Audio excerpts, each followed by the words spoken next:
मोहताज नहीं हैं, जो समाजवादी पार्टी के वरिष्ठ नेता और शुरू से समाजवादी पार्टी में रहे, लेकिन 2005 में कुछ अप्रत्याशित ऐसी घटना घट गई, ये कहा जा सकता है ऐसा ग्रहण लग गया शायद इनके राजनीति के ऊपर, नहीं तो आज इनका कद और पद कहीं और होता, शायद राष्ट्रीय या फिर प्रदेश स्तर पे होता।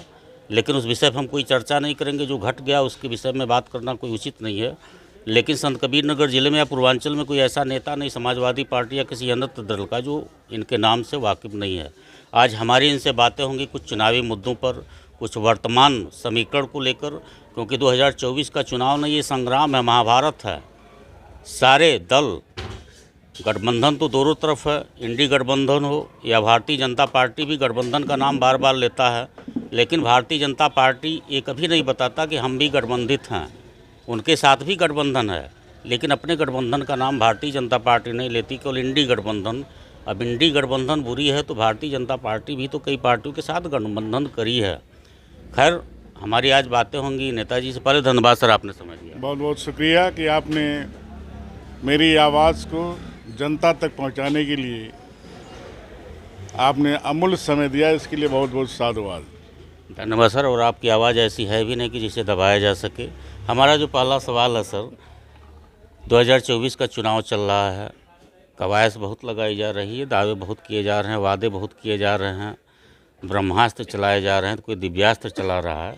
ऐसे में अगर लोकसभा संत कबीर नगर की बात आपकी नज़र से अगर देखा जाए, क्या माहौल है सर?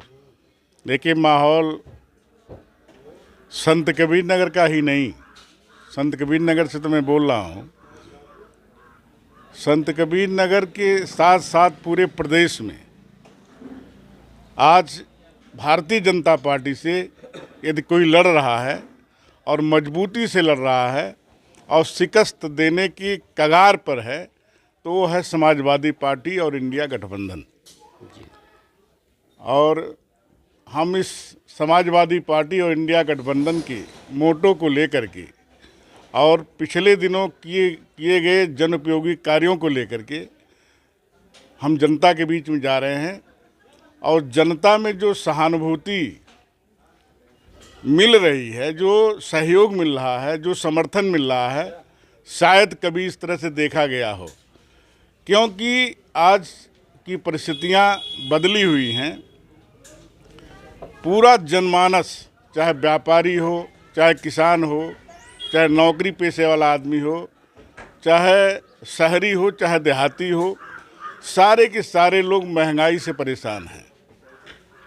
और सबसे बड़ी बात यह है कि आज हमारे संविधान को खतरा है। इन सारे मुद्दों को लेकर के हम जनता के बीच में आ रहे हैं और जनता अपार समर्थन दे रही है। इसके लिए अभी हम लोग कल पर्चा दाखिला किए हैं संत कबीर नगर में अपने पार्टी प्रत्याशी पप्पू निषाद का। इसमें 1000 की तादाद में 5 विधानसभाओं से आलापुर, खजनी, धनघटा, मेहदावल, खलीलाबाद से आकर के लोग समर्थन दिए हैं। निश्चित तौर पर लगता है कि अब की बारी भारतीय जनता पार्टी का जो प्रत्याशी, जो सांसद रहे हैं, वर्तमान में हैं, वो भारी शिकस्त पाने जा रहे हैं। और आने वाली 25 तारीख को जनता इनको सबक सिखाएगी। नेताजी, भारतीय जनता पार्टी तो ये कर रही है कि सरकार हम बनाने जा रहे हैं, 400 पार करने जा रहे हैं। क्या लगता है 400 पार होगा? देखिए, इनसे जब भी बात की जाए भारतीय जनता पार्टी के किसी राष्ट्रीय नेता या क्षेत्रीय नेता से, जो हमारे देश की अहम समस्या है, महंगाई, बेरोजगारी, भ्रष्टाचार, हमारी देश की सीमाएं संकुचित हो रही हैं, हमारे सभी संस्थान बिक्री कर दिए जा रहे हैं और गरीब का कर्ज न माफ़ करके उन बड़े लोगों का हजारों हजार करोड़ रुपया जो माफ़ किया जा रहा है, और जो गऊ और गंगा के नाम पर, राम के नाम पर राजनीति करते हैं, वो स्लाइडर कंपनियों से जो गऊ जहाँ मांस बिकता है, उस कंपनी से 2,500 कुछ हजार करोड़ रुपया ये चंदा लेते हैं। इनका चेहरा बेनकाब हो चुका है। और तो बताते हैं कि वो ब्लैक मनी न हो, इसलिए हमने ऐसा कर इलेक्ट्रॉन बॉन्ड के चंदा हम लोग भी लेते हैं, लोग देते हैं। चंदा 1000, 2000, लाख 50,000 होता है। 1000 करोड़ रुपया, 2000 करोड़ रुपया, 10,000 करोड़ रुपया चंदा नहीं होता, और रिश्वत होती है। दबाव में लोग देते हैं, और जो 2-3 लोगों के बीच में देश चल रहा है, जनता इस बात को जान रही है। महंगाई से कौन नहीं परेशान है, चाहे भारतीय जनता पार्टी का हो, चाहे किसी अन्य पार्टी का हो, चाहे गरीब हो चाहे अमीर हो, पर महंगाई की मार तो सबके ऊपर जा रही है। और चाहे कोई सवर्ण हो चाहे दूसरे जाति का, धर्म का हो, इससे सारे लोग परेशान हैं। और जनता मन बना चुकी है कि हम इसका जो भारतीय जनता पार्टी का खोखला वादा है, जो जनता के बीच में कह करके और कुछ काम न करने का जो इनका आदत बन चुकी है, जुमलेबाजी जो है, इसको अब की बार जनता मन बना चुकी है। इनको सबक सिखाएगी। इनसे जब भी आप सवाल करिए, महंगाई के सवाल, हमारे बच्चों के फीस माफ़ी के सवाल, फीस का सवाल, स्कूल का सवाल, स्वास्थ्य का सवाल, शिक्षा का सवाल, ये 370 और राम मंदिर, 370 और राम मंदिर। मंदिर में पूजा, हम भी पूजा करते हैं, जितने लोग खड़े हैं सब लोग पूजा करते होंगे अपने अपने आराध्य देव का। लेकिन पूजा तो सारे लोग करते हैं, लेकिन ये लोग स्थापित कर दिए हैं केवल अयोध्या में, राम के नाम पर, 370 के नाम पर जनता से वोट मांग रहे हैं। और हमारे सवाल का जवाब न दे करके वहीं पर ये मंदिर और 370 ला के खड़ा करते हैं। मैं साफ तौर पर कहना चाहता हूँ, ये संत कबीर नगर की धरती है। यहाँ पर कबीरदास ने कहा है, कस्तूरी कुंडल बसे मृग ढूंढे बनमाहि, ऐसे घट घट राम हैं दुनिया देखे नाहि। अगर ईश्वर का अंश न होता, जितने लोग खड़े हैं, तो शायद खड़े नहीं रहते, पड़े रहते। ईश्वर का अंश है, तभी मैं बोल रहा हूँ। आप वाइट ले रहे हैं और सब लोग खड़े हैं, सुन रहे हैं। ईश्वर का अंश, ईश्वर को एक भगवान को ला करके अयोध्या में केवल स्थापित करके कर दिए हैं। और ये राम को लाए हैं, जो दुनिया को लाने की बात करते, जिन्होंने किया है, जो दुनिया जिसके बल पर, जिसके कृपा पर चल रही है, उन्हें कहना चाहता हूँ। 370 का बड़ा ढिढोरा पीटते हैं। मैं इनसे सवाल करना चाहता हूँ अदब के साथ कि भारतीय जनता पार्टी कश्मीर में एक भी अपना प्रत्याशी नहीं उतारे। भारतीय जनता पार्टी का एक भी प्रत्याशी वहाँ चुनाव नहीं लड़ रहा है। ये बहुत बड़ा हवा उड़ाते हैं 370 का, तो इसका फ़ायदा लेने के लिए क्यों नहीं ये प्रत्याशी वहाँ उतारे। अभी तक इनका एक भी प्रत्याशी कश्मीर में नहीं है। ये सब जुमलेबाज हैं, धोखेबाज हैं, और गऊ के नाम पर, गंगा के नाम पर, भगवान के नाम पर जनता को छलने का काम कर रहे हैं।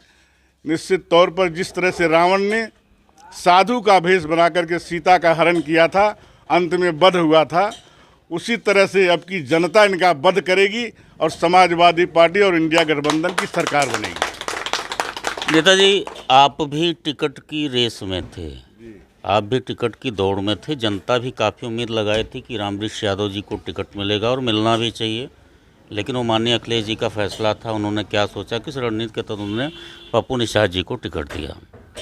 कुछ कष्ट होता है आपको? देखिए, जब कोई किसान या गरीब आदमी जब खेत में काम करता है और शाम को या सुबह उसको मजदूरी जब नहीं मिलती है, तो निश्चित तौर पर कष्ट स्वाभाविक है। लेकिन मैं समाजवादी पार्टी का कार्यकर्ता हूं और समर्पित कार्यकर्ता हूं, और मैं बड़े दावे के साथ कह सकता हूं, किसी कारणवश मैं कुछ दिन जनता के बीच में नहीं रहा, उस पर मैं जाना नहीं चाहता। नहीं, वो विषय पे नहीं है सर। लेकिन जब से मैं आया हूं जनता के बीच में, जब मैं बाहर था तब भी और जब मैं आया हूं तब भी, तब से आज की तारीख तक मैं, सब लोग जेल से छूटते हैं, अपने बीवी बच्चों के साथ अच्छी अच्छी जगहों पर घूमने जाते हैं, दर्शन करने जाते हैं, अच्छी जगह देखना चाहते हैं। लेकिन मैंने कहीं न जा कर के मैं सीधे जनता जनार्दन के बीच में पहुंचा हूं, और मैं इतना दौरा किया हूं कि शायद कोई प्रत्याशी जो अपने को धनबली और बाहुबली कहते थे, उनको मैंने कई कोस पीछे छोड़ दिया था और ये लोग परेशान हो गए थे। मैं पूरे 5 विधानसभा का साल भर के अंदर 5 चक्कर लगाया हूँ। कोई चौराहा नहीं बचा है जहाँ पूरे क्षेत्र में मैं दौड़ा करके अपने सहयोगियों के बल पर, अपने साथियों के बल पर, मेरे पास चवन्नी नहीं रहता था, लेकिन हमारे साथियों ने मेरा हौसला टूटने नहीं दिया। और इतना ही नहीं, आपको बताऊं, जेल में मैंने देखा है अच्छे धनबली और बाहुबली साल 2 साल में पागल हो जाते हैं। और मैं 17 साल किस तरह से रहा, इसी जनता जनार्दन के आशीर्वाद के बल पर मैं था। नहीं तो फिर मतलब नहीं बनता है आकर के फिर खड़ा होना और लड़ाई लड़ना, कोई बात नहीं बनती है। लेकिन जनता का आशीर्वाद मुझे इतना मिलता रहा, चाहे मैं जेल में था तब भी अपने मित्रों का सहयोग, आशीर्वाद, और चाहे जेल से बाहर आने के बाद जब भी मैं क्षेत्र में पहुंचा, मेरे साहस को लोगों ने बढ़ाया और उसी क्रम को लेकर के मैं चल रहा हूं और आगे भी चलता रहूंगा। आदमी की ज़िंदगी 200-400 साल नहीं होती है, बिल्कुल, जो आधे से ऊपर बीत चुकी है, जो बची हुई ज़िंदगी है। मैं भाषण नहीं देने आया हूँ, ये आप सबको बताना चाहता हूँ। बची हुई ज़िंदगी इस इलाके के विकास के लिए, यहाँ के गरीब के अधिकार की लड़ाई के लिए, यहाँ के लोगों के सम्मान के लिए, यदि मुझे बची हुई ज़िंदगी कुर्बान करनी पड़ेगी तो मैं कुर्बान कर दूंगा और कदम पीछे नहीं हटाऊंगा। कुर्बान कर दूंगा। मैं थोड़ा कैमरामैन से कहूँगा, थोड़ा सा आप अगल बगल दिखा दिए। जो भीड़ आप देख रहे हैं, ये कोई किराए की भीड़ नहीं है। जो वर्तमान सांसद हैं, अगर कहीं पे बैठ जाएं तो शायद इतनी भीड़ नहीं होगी, उनके साथ रहने वाले लोग ही हो सकते हैं भीड़ इकट्ठा कर दें। लेकिन नेताजी से हमारी जब मुलाकात हुई है तो हम और ये अकेले थे, उसके बाद लोगों का जमघट यहाँ पे जुट गया। एक जनप्रतिनिधि की पहचान होती है, जो जनप्रतिनिधित्व करता है उसकी ये पहचान होती है कि जनता बिना बुलाए देख के अपने रुक जाए और रुक के आके मुलाकात करे, मिल के चली जाए। ये कहीं न कहीं शीर्ष नेताओं को सोचना चाहिए। जो वर्तमान सांसद हैं या फिर भारतीय जनता पार्टी के जो सांसद हैं, हर जगह सुनाई देता है कि कभी 5 साल दिखाई नहीं दिए, उनको ये सीख लेना चाहिए। मैं कोई टिप्पणी नहीं कर रहा हूँ, एक राजनीतिक सीख, जो कि राजनीतिक आप लोग हैं, ये जनप्रतिनिधि की पहचान होती है। नेताजी, अगर निषाद की बात करी जाए, यादव की बात करी जाए, मुस्लिम की बात करी जाए, संत कबीर नगर लोकसभा में 2 निषाद चुनाव लड़ रहे हैं सर, एक प्रवीण निषाद, एक पप्पू निषाद। मुस्लिम में भी बहुजन समाज पार्टी से कोई मुस्लिम उम्मीदवार हैं, यादव में तो कोई नहीं है, यादव लोग तो संगठित हैं। इन दोनों में क्या बिखराव संभव है? देखिए, पिछले चुनाव में यहाँ की सम्मानित जनता और जो आप निषाद बिरादरी की बात किए हैं, इस सब लोगों ने बड़े हौसले के साथ प्रचार करके और भारी बहुमत से इनको जिताने का काम किया था कि ये आदमी हमारे लिए काम आएगा, काम करेगा, हमारे क्षेत्र का विकास करेगा। लेकिन आज परिस्थितियाँ इस तरह से हैं, जो भी विकास यहाँ हुए हैं, चाहे बिड़हर घाट का पुल हो, चाहे कुवनैया पर लगभग 1 दर्जन पुल बने हैं, जितने भी विकास के काम हुए हैं सब समाजवादी पार्टी की सरकार में हुए हैं। आदरणीय अखिलेश यादव जी या मुलायम सिंह यादव, स्वर्गीय मुलायम सिंह यादव जी के समय में। और इनका विकास, ये विकास तो किए हैं, इतना विकास किए हैं कि शायद कोई राजनेता इतना विकास किया हो। वो क्या कि ये अपने परिवार का विकास किए हैं। निषाद वहीं अलग हो गया, अन्य बिरादरी वहीं अलग हो गई, केवल अपने भाई को विधायक बना लिए, अपने एमएलसी हो गए, मिनिस्टर, कैबिनेट मिनिस्टर हो गए, बेटे को सांसद बना लिए। निषाद पार्टी जो निषादों की बात करती है, करना चाहिए, वो निषादों के नाम पर जो कैसरौल में निषाद, अखिलेश निषाद की जो हत्या हुई थी, उसका परिवार दर बदर भटक रहा है। आज तक उस परिवार को ये पूछने नहीं गए और उसी के नाम पर, निषाद पार्टी के नाम पर, निषाद के नाम पर पूरे प्रदेश में निषादों को बरगलाने का काम किए और इनको मजबूती मिली। लेकिन आज परिस्थितियाँ ये हैं, देखिए बगल के गांव हैं, अभी यहीं आपका बगल में भिखारीपुर गांव कटा था, असरकपुर गांव कटा था, वो समाजवादी पार्टी की सरकार थी उस समय। उस समय समाजवादी पार्टी के नेता आदरणीय शिवपाल यादव जी यहाँ मौके पर आए, आकर के सारे जितने घर कटे थे सबको ज़मीन एक्वायर करके 3-3 लाख, 3.5 लाख एक एक परिवार को पैसा दे करके मकान बनवाने का काम किए। और शायद सब लोग देखे होंगे मकान बन के तैयार है। रमजंगला में लोग रह रहे हैं, अमन चैन से रह रहे हैं। अभी इसी बगल में आप चले जाइए, मेरे घर के बगल में एक गाय घाट टोला है, वहाँ केवल निषादों की बस्ती है। निषाद बेचारे अब तक जो है बंधे पर मदरहा बहरा रानी बंधा जो है उसके ऊपर छप्पर डाल करके, पन्नी डाल करके, एक कमरा बना करके उसमें अपने जवान बेटी, जवान बहू, अपने स्वयं 4 बच्चों के साथ उसी में बकरी और जानवर रख करके अभी भी ज़िंदगी जी रहे हैं। अगर असली राम राज्य यही है तो मुझे ऐसे राम राज्य की परिकल्पना नहीं करनी चाहिए, क्योंकि ये राम के नाम पर वोट लेकर के कि राम को तारे थे निषाद राज और हमको आप तारिए हैं, ये निषादों को धोखा दिए हैं। अभी देखिए, जब जनता इनसे सवाल करती है कि आपने विकास नहीं किया, आपने काम नहीं किया, तो ये तैश में आ जा रहे हैं। और तैश में आकर के तमाम उल जलूल दर्जनों घटनाएं कर चुके हैं। अब ये घटना हुई है नेताजी की निशानी है, जो कहीं बारात में गए थे, शादी समारोह में माननीय संजय निषाद जी गए थे, मोहम्मदपुर कठार में गए थे। उनका कहना है कि समाजवादी पार्टी के लोगों ने मेरे ऊपर हमला कर दिया। क्या देखिए, समाजवादी पार्टी हमलावर पार्टी नहीं है। इन्होंने अभी मेदावल में वहाँ के विधायक के पत्नी और बेटे को इनके लोगों ने मारा पीटा, बेइज्जत किया, जो निषाद पार्टी का ही विधायक है। इन्होंने मोहम्मदपुर कठार में एक शादी समारोह, निषाद परिवार की शादी थी, उसमें गए थे। जनता ने सवाल किया कि आप आए हैं माननीय मंत्री जी, सांसद जी, आपने वादा किया था कि मैं इस इलाके की सड़क बनवा दूंगा, और ये तैश में आते हैं। और आपने वीडियो भी देखा होगा कि हाथ मारते हुए उस आदमी को खदेड़ते हैं। अभी एक शर्मा जी को इन्होंने मारा पीटा, इनके लोगों ने ऑन बेड हैं। एक यादव जी को अभी इसी आपने खलीलाबाद में सुना होगा, उनको मारा पीटा।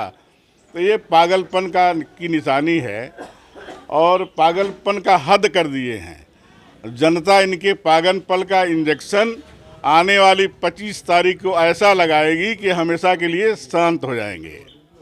आने वाले 25 तारीख को जनता इंजेक्शन लगाएगी। खैर, यहाँ पे जो जनता है इनसे भी मैं थोड़ा जानना चाहूँगा, नेताजी को देख के रुके हैं, इनके मन में सवाल क्या है? मैं एक बात नहीं बात करूँगा, बात कर रहा हूँ सर आपसे। क्या नाम है भाई साहब? भाई सभाजीत यादव। सभाजीत यादव जी, ये बताइए, नेताजी को टिकट नहीं मिला, अफसोस तो अच्छा हुआ कि बुरा हुआ? मगर नेताजी के हम लोग के साथ हैं, जहाँ नेताजी जाएंगे वहीं हम लोग भी जाएंगे। पप्पू निषाद के साथ जाएंगे जी।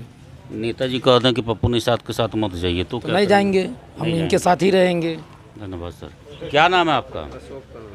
कन्नौजिया जी, इधर आइए। कन्नौजिया जी लोग तो ज़्यादातर बीजेपी में हैं, आपकी क्या कहानी है? ऐसी कोई बात नहीं है, आपकी क्या कहानी? नेताजी के साथ हमेशा रहते हैं। अच्छा, अभी नेताजी के साथ हैं।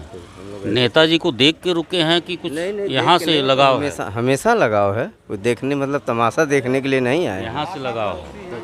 इधर आइए भाई साहब, क्या नाम है आपका? रामाज्ञा यादव। रामाज्ञा यादव। तो यादव जी से बात मैं नहीं करूँगा, आप थोड़ा सा। क्या नाम है आपका? मैं भी यादव हूँ। आप भी यादव हैं, तो आप लोग तो साथी हैं। आपका क्या नाम है?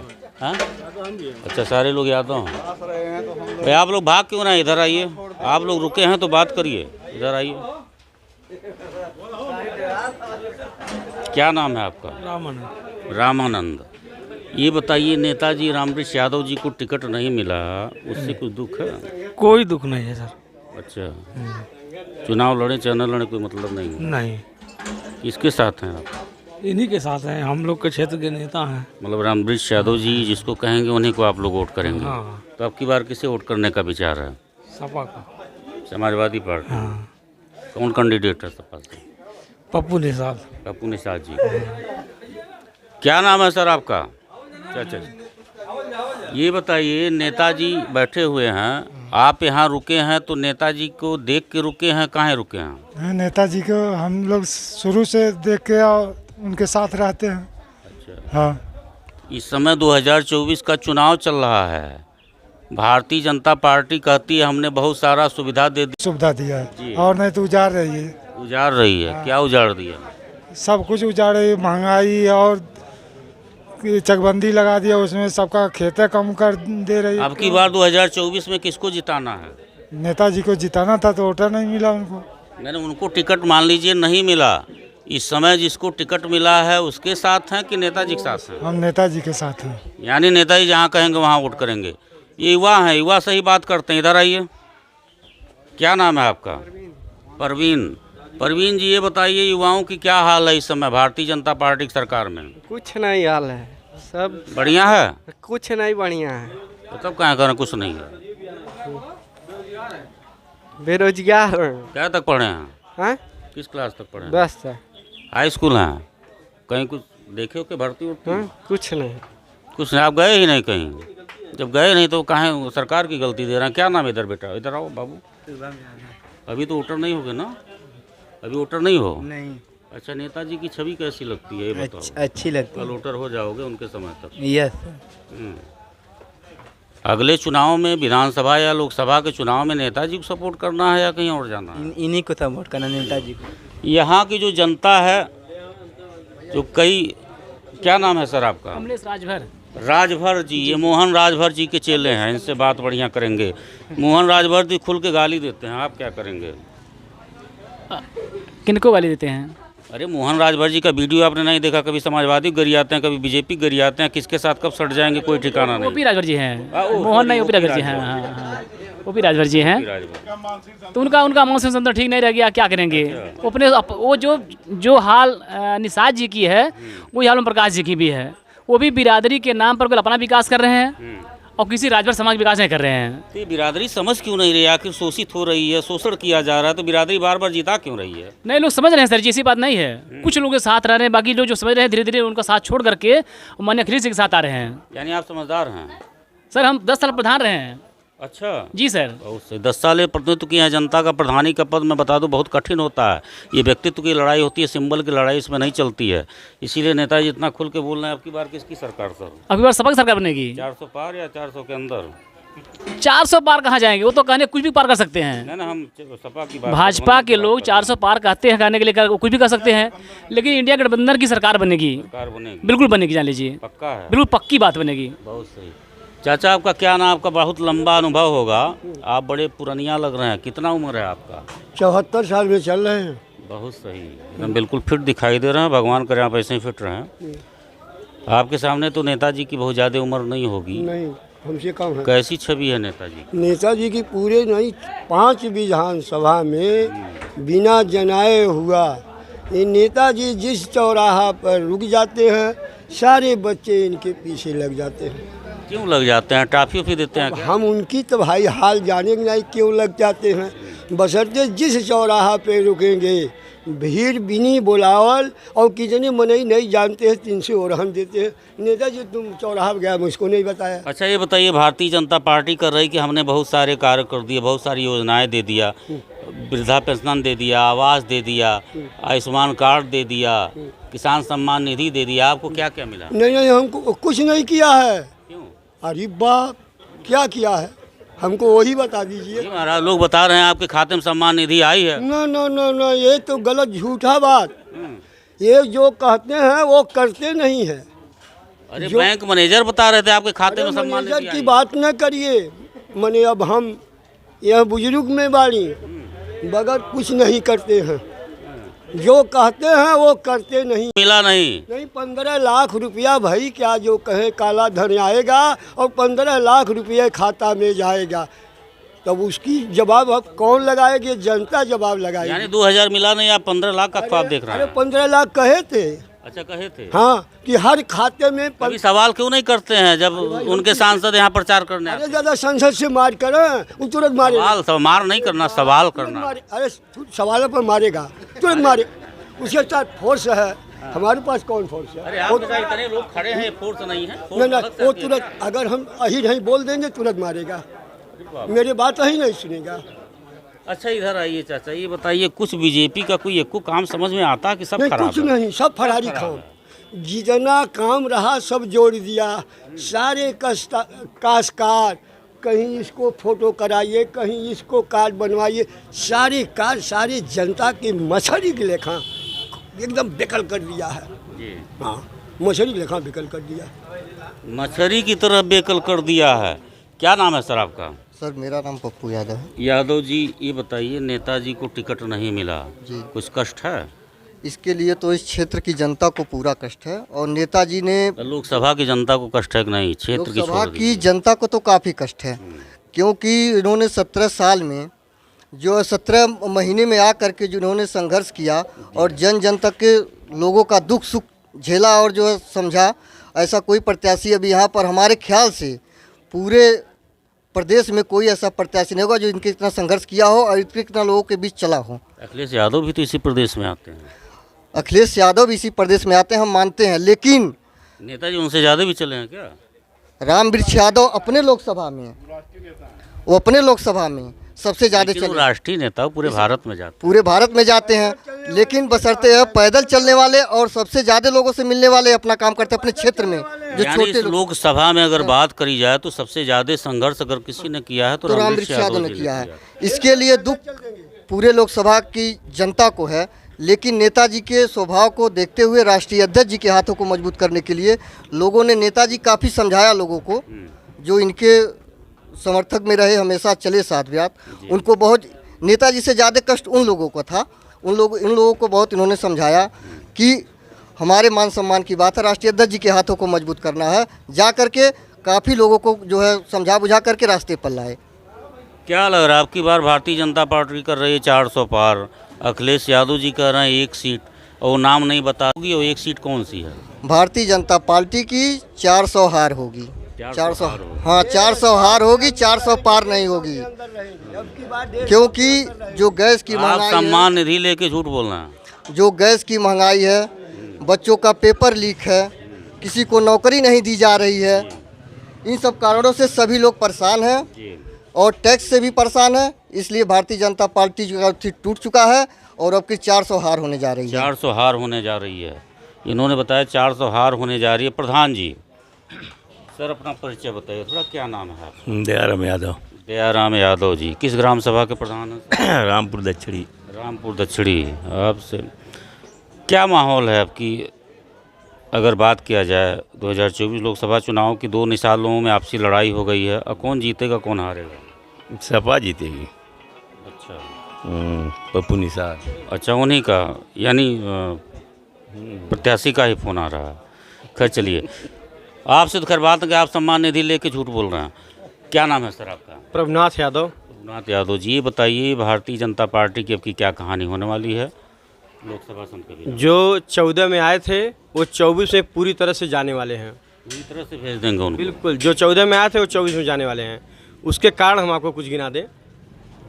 खाद की बोरी जो 50 किलो की आती थी, इन्होंने काट करके उसको 40 किलो का कर दिया, दाम दुगना कर दिया, दाम बढ़ा दिया। उसके बाद इन्होंने किसान पे अत्यधिक कर्ज भार ला दिया। उसके अलावा किताब पे टैक्स लगा दिया। आज तक 70 साल कांग्रेस की सरकार रही, लोग 70 साल चिल्लाते हैं, कभी किताब पे टैक्स हम लोगों ने नहीं सुना था, कभी नहीं सुना था। हम लोग पढ़ाई करके पोस्ट ग्रेजुएशन होकर के निकल गए पढ़ाई करके, लेकिन कभी टैक्स किताब पे नहीं देना पड़ा। आज की स्थिति ये है कि ये लोग संविधान को ख़त्म करने के चक्कर में ये लोग शिक्षा समाप्त करना चाहते हैं कि व्यक्ति पढ़ा लिखा रहेगा, समझदार रहेगा, और पढ़ा लिखा नहीं रहेगा तो पीछे पीछे उनके घूमता रहेगा, इनकी वाली करेगा, भेड़ बकरी की तरह इनके पीछे रहेगा। अब की बार क्या कहानी होने वाली? 400 पार जो कहानी है वो होगी कि नहीं होगी? नहीं, बिल्कुल नहीं 400 पार होने वाली है। वो केवल कहने वाले हैं, 400 कह रहे हैं, वो इनका हमेशा का झूठा नारा होता है। ये हमेशा हर बार झूठ बोल करके, सरकार 14 में आए थे जब ये, तो पूरी तरह से इन्होंने झूठ बोला था। अभी आपने देखा जो लॉकडाउन इन्होंने लगाया, लॉकडाउन की क्या बुरी स्थिति रही, कितने लोग लाइन में बैंक के लगे। वैक्सीन भी खतरे में आ गया है। हाँ, वैक्सीन भी अब खतरे में आ गया है। वही मैं कहने जा रहा था कि वैक्सीन की स्थिति क्या है। जो वैक्सीन लगवाया है कि नहीं? नहीं, मैंने नहीं लगवाया है। जब आप जब बचे हुए हमारा हैं। नेता नहीं लगवाया, आदरणीय अखिलेश यादव जी नहीं लगवाएं, तो हम लोग कहाँ से लगवाएंगे? हमने बिल्कुल नहीं लगवाया सर। चलिए, यहाँ की जनता से हमने बहुत सारी बातें करी, लोगों ने अपनी राय रखी। कुछ आखिरी सवाल, 2 सवाल मैं नेताजी से करना चाहूँगा। सर, इस बार आपको टिकट नहीं मिला 2024 में, आगे की रणनीति क्या है आपकी? देखिए, मेरा लक्ष्य जो है 2024 में जो हमारे दल से आए हुए हैं, हमारे प्रत्याशी पप्पू निषाद जी, इनको लग करके और सभी लोगों को लगा करके और समाजवादी पार्टी की नीतियों को बता करके, कार्यक्रमों को बता करके, किए गए कार्यों को बता करके और भारतीय जनता पार्टी की नाकामी को गिना करके हम जनता के बीच में जाएंगे और समाजवादी पार्टी और साइकिल के पक्ष में वोट मांगने का काम करेंगे और जिताने का काम करेंगे। 2027 में विधानसभा में कुछ प्रयास है कि नहीं? देखिए, अभी तो मुझे लक्ष्य जो है 2000 जो सामने आपका है, जो अभी वर्तमान में लोकसभा चुनाव, इसके बाद देखा जाएगा। इस समय जो खबर उड़ाई जा रही है सर कि जय चतुर्वेदी चले गए, जगत जायसवाल चले गए और कई नेता चले गए समाजवादी पार्टी छोड़ के, कुछ प्रभाव पड़ेगा इसका? देखिए, ये लोग आया राम गया राम वाले हैं, ये हमेशा हुआ है। जब इनका स्वार्थ नहीं सिद्ध होता है तो ये लोग चले जाते। इस तरह से पिछला इतिहास देखिए, तमाम लोग आए और गए, फिर आए फिर गए। तो इनके जाने से और आने से कोई फर्क पड़ने वाला नहीं है। जनता इस बात को जान रही है कि ये लोग आया राम गया राम हैं। ये इनका जहाँ स्वार्थ सिद्ध होता है वहीं पर ये टिकते हैं। बाकी जनता की भलाई, गांव के गरीब का मकान बन जाए, गांव की टूटी हुई सड़क बन जाए, गांव का जो बेरोजगार है उसके खाली हाथ को काम मिल जाए, हमारा संविधान सुरक्षित रहे, इससे इन लोगों को मतलब नहीं है। इनका स्वार्थ सिद्ध होना चाहिए। इनका जहां स्वार्थ सिद्ध होता है वहां जाते हैं, इनसे कोई फर्क पड़ने वाला नहीं है। सर, एक आखिरी सवाल, अपने लोकसभा संत कबीर नगर की जनता से आप क्या अपील करना चाहते हैं 2024 के चुनाव को लेकर? मैं लोकसभा संत कबीर नगर, जिसमें आलापुर विधानसभा अंबेडकर नगर की आती है, खजनी विधानसभा गोरखपुर की आती है, धनगटा, खलीलाबाद और मेहदावल, ये 5 विधानसभाएं जो हैं, ये सब यहाँ के सभी सम्मानित और पूजनीय मतदाताओं, नौजवानों, किसानों, मजदूरों और माताओं और बहनों से मेरी विनम्र अपील है। जो आदरणीय अखिलेश यादव जी ने नारा दिया है पीडीए का, पिछड़ा, दलित, अल्पसंख्यक और आधी आबादी महिलाओं की, और उसमें गरीब में जो अगड़ों में जो गरीब हैं उनको सबको जोड़ करके समाजवादी पार्टी को जिताएं।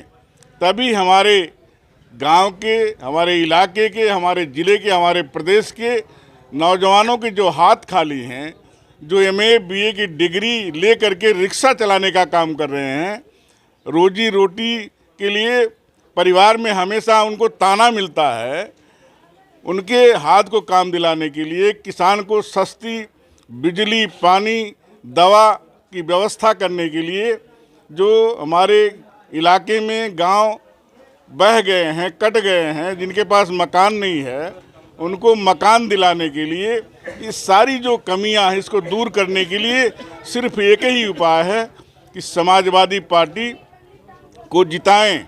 क्योंकि समाजवादी पार्टी की ये खासियत रही है कि समाजवादी पार्टी ने जो कहा है वो करके दिखाया है।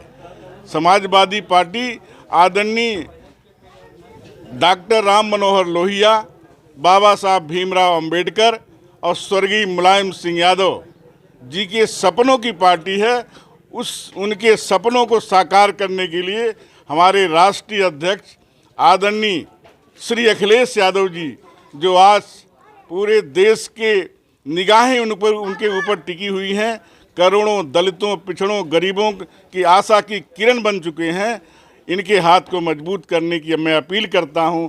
तभी हमारा आपका भविष्य सुरक्षित होगा और मेरा संविधान जो आज खतरे में है, इसको हम हमें तय करना पड़ेगा कि हमें मनुवादी संविधान, अम्बेडकर का संविधान चाहिए।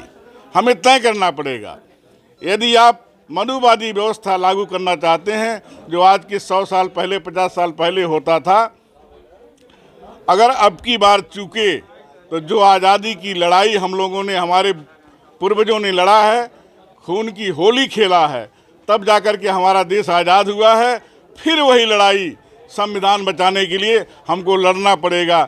इसलिए हमें गोली नहीं चलाना है, लाठी नहीं चलाना है। जो बाबा साहब ने हमें अधिकार दिया है संविधान में मत देने का, मत दे करके समाजवादी पार्टी को मजबूत करना है, ये मैं अपील करना चाहता हूँ।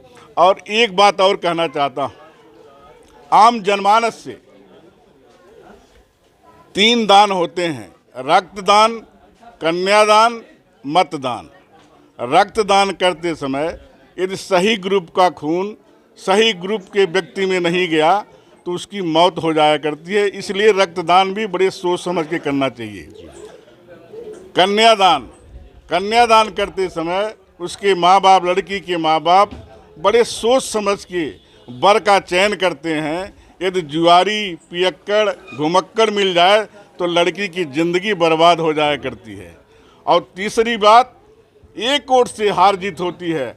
अगर एक वोट से किसी मवाली को आपने जिता दिया, किसी देश बेचने वाले को जिता दिया, किसी जुमलेबाज को आपने जिता दिया, किसी घोटालेबाज को आपने जिता दिया, जो आपके विकास को, पैसे को अपनी तिजोरी बना के रखा है, तो हमारा देश कंगाल हो जाएगा, हमारे देश का नौजवान बेकार हो जाएगा, हमारे देश का किसान बर्बाद हो जाएगा।